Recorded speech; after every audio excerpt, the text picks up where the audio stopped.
What does it take to be a pop idol? In this era of TV talent shows, all-powerful producers and lip-syncing celebrities, it seems like marketing savvy matters more than a musical gift. Was the pop music business always this way? My guest today is Robin Gibb. With his brothers Maurice and Barry, he formed the Bee-Gees, one of the most successful pop bands ever. Their soundtrack for the movie Saturday Night Fever defined the disco era. Were they really different from the packaged pop stars of today?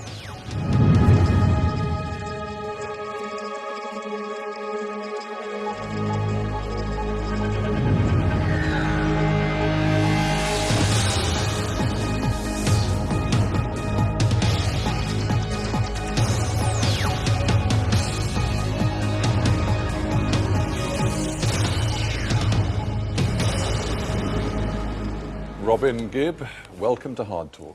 Oh, thank you very much. Imagine for a second that the Bee-Gees were setting out to make a career in the music business today. What do you think you would make of the pop industry right now? I'm actually saddened by it because I don't think, quite honestly, it's karaoke. I mean, so how you ever pronounce the word elevator music, the people more posing as being artists than not. And it's not just about that. We're composers, first and foremost. And we have one of the biggest catalogues in the world, in fact, the biggest, alongside Lennon and McCartney. I mean, we've written for so many other artists apart from ourselves, from Barbara Streisand, Woman in Love, and Islands in the Stream, Chain Reaction, Heartbreak for Dionne Warwick, Emotion for Beyonce, and Words for Ronan Keating, and a host of songs. So we have a two-tier career. A lot of artists today, there just seem to be single artists that are chosen for these reality shows.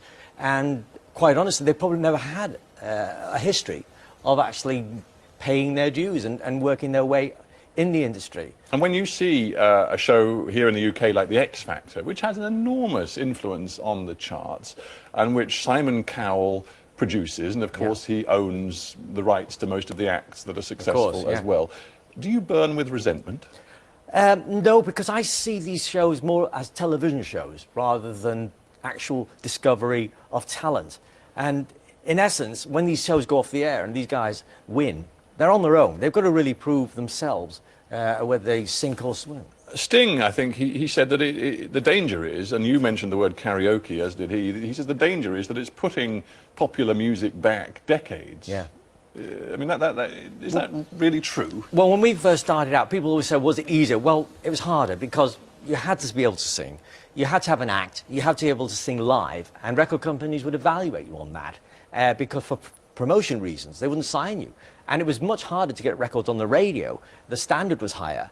And, of course, British music dominated the American charts, which doesn't do today. No, these days, of course, they have something called auto-tune, which means that, you know, if you look great and you've got a style which appeals to the audience, if you're not actually able to sing in tune, if your pitch isn't perfect, something can be done about it. Yes. Would the Bee-Gees have used it if they could have? Absolutely not.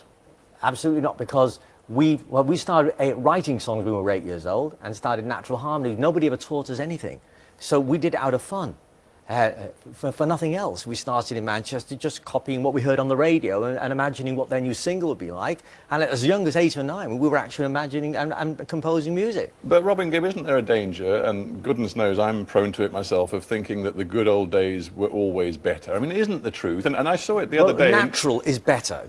You know, if something real is always better. How often have you seen on a reality TV show like The X Factor a band that's been around professionally for a few years, that have got their act together, can compose music, do their own songs, and do harmonies, which not many people can do natural harmonies. Yeah, but point taken. But I was struck by something you said the other day about this sort of X Factor phenomenon. You described the successful ones on the shows as, quote, overstyled puppets, not musicians, simply a product. But I would put it to you, and I had this conversation recently with Martha Reeves of the Vandellas fame and Motown fame, in that very chair you're in.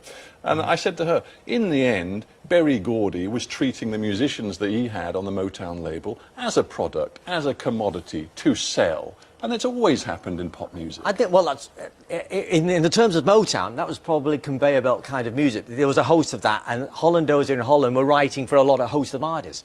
in our case, we've always composed our own music. We've been our own masters in a sense.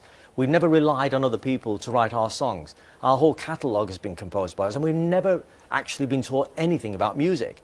So didn't your dad, I mean, it is fascinating how you came to be so good at music so young. Your dad pushed you very hard, didn't he? Because he was a band leader. Didn't really. He didn't know exactly what we were doing. He was a band leader, but he never really knew what we were doing, because we actually did it on our own. It was much later where he actually discovered that because we were very young and we were going out to these places, it wasn't like LA where you were groomed. No, well, you talk LA, and I mean, there is a concern these days about the sort of the pushing of child stars. Yes. Justin Bieber, goodness knows he's still a teenager. Britney Spears. Yeah, but we never had that. Well, it sort of happened to you when you moved to Australia as a family. Weren't you sort of pushed onto stages, into talent shows of the time yourself? Only by enthusiasm, because that's something we wanted to do. 4BH was a radio station in Brisbane. They offered us, or Bill Gates, who named us the Bee Gees, wanted us to go into and cut acetate so we could play on his drive time show. And we loved that, you see. And but you were young at the time, very young. In your early teens? No, 8, 9. 8 or 9. Yeah, and Barry Black, so 11. you were one of these child stars who was pushed onto stage, and isn't there something a little bit dangerous about that? Well, actually, we were doing it even... Our father was a bush photographer working in the outback of Queensland, and we were doing these things like Redcliffe Speedway. This is where Bill Gates discovered it, and he didn't know anything about it. He was a bit concerned, though, when he came back, because, you know, we were minors. You developed quickly, and as part of your development, you actually came back from Australia to the UK. You must have been, what, 17 when you sang that. Also, it's a very folky, a very hippie sort of sound. And a lot of these songs in our catalogue are still on the radio. I mean, I can actually go...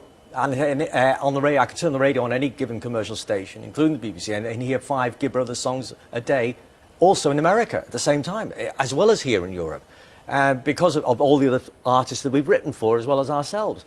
And but I'm tempted when I watch Massachusetts, to say, what happened? What happened to your sound? Because it changed so radically in just a few years. Because we're composers, you see, and composers don't feel, and because of and we've been writing for so long, we felt we had license to go into areas where other people would fear to go, especially older artists, because we were so young. Were you really stretching and challenging yourselves, or were you just casting about to find the most commercially successful sound?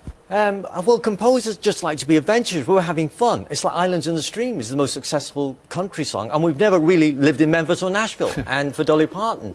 And it's just, you know, we're not country artists, but we wrote that. But we've always loved R&B and even soul. And well, the soul being a key word, because for a while after Massachusetts, and a few other hits which were sort of more hippie folky, yes, you really adopted this sort of funk soul thing, and you were called the Blue-Eyed Soul Boys. Yeah. But you left the UK to develop that sound, didn't you? You went to Miami. We had to. And we worked with Arif Mardin, who was a brilliant producer. Well, there was a point where we wanted to explore what we were doing. We were composers. We were still very young. We wanted the transition. We wanted to explore American music and black music particularly, because it was where, you know, we felt the future was going to be. But it's when you mentioned Arif Mardin, and he said, I saw the quote the other day, he said what he wanted you to do was to forget, and this is his words, forget that you were 3 white boys from Manchester. Yes. How easy was that? Well, the fact of the matter is, he loved the harmonies and he loved the writing. But he just saw us as composers and recording artists, which is what we loved doing. And we never worried about image or anything like that. And all we cared about, we lived and breathed the recording studio. And although Arif was then a great producer, we did all the work, we did all the composing. He was just the guy that said, that's it, cut that, do that and that. But the thing was, we did live and breathe, and it was in the studio. Nothing waited until tomorrow. If something sounded good to him, you'd do it today.